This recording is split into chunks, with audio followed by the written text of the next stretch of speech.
Hi friends, నేను మీ lucky world. ఈరోజు ఈజీగా క్విక్గా అయిపోయి ఎగ్ ఫ్రై అయితే చేయబోతున్నానండి. దీనికి ఓన్లీ ఎగ్స్ ఉంటే సరిపోతుంది అనమాట, ఇంకేం అవసరం లేదు.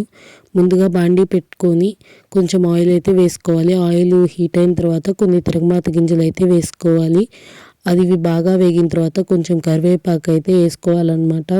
కరివేపాకు చిట్పట్లాడిన తర్వాత మనం ఎన్ని ఎగ్స్తో అయితే ఈ ఫ్రై చేయబోతున్నాము అన్ని ఎగ్స్ అయితే కొట్టేసుకోవాలి. ఎగ్స్ కొట్టేసుకున్న తర్వాత దాన్ని కదపకూడదండి.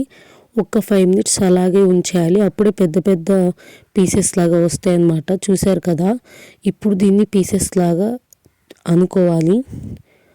అనుకొని ఒక 5 minutes పాటు అలా సన్నటి మంట మీద వేగనివ్వాలి. ఇప్పుడు ఇందులోకి కొంచెం పసుపు అయితే యాడ్ చేసుకుందాము.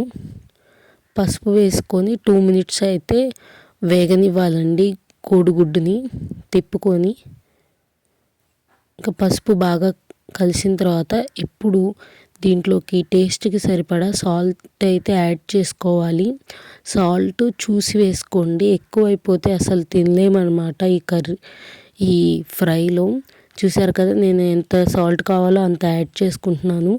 మీకు కూడా ఎంత సాల్ట్ కావాలో అంత సాల్ట్ యాడ్ చేసుకోండి.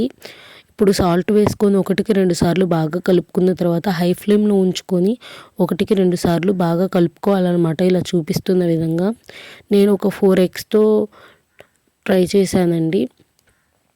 మీరు ఎక్కువ ఉన్న వాళ్ళైతే ఇంకొన్ని ఎగ్స్ అయితే వేసుకోవచ్చు. ఇప్పుడు ఇందులో కొంచెం కారం అయితే యాడ్ చేసుకుందాము.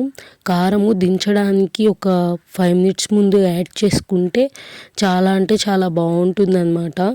కారం వేసుకొని ఒక 5 minutes ఉంచి దించేసుకుంటే ఎంతో ఈజీ ఎగ్ ఫ్రై అయితే రెడీ అయిపోతుందండి. కర్రీస్ చేయడం రాని వాళ్ళు కూడా ఈ ఎగ్ ఫ్రైని ఈజీగా ఇంట్లో చేసుకోవచ్చు అన్నమాట.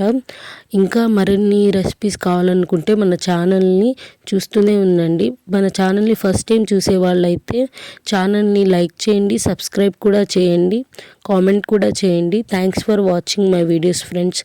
మరిన్ని వీడియోస్ కోసం మన ఛానల్ని చూస్తూనే ఉండండి. Thanks for watching my videos. Lucky World.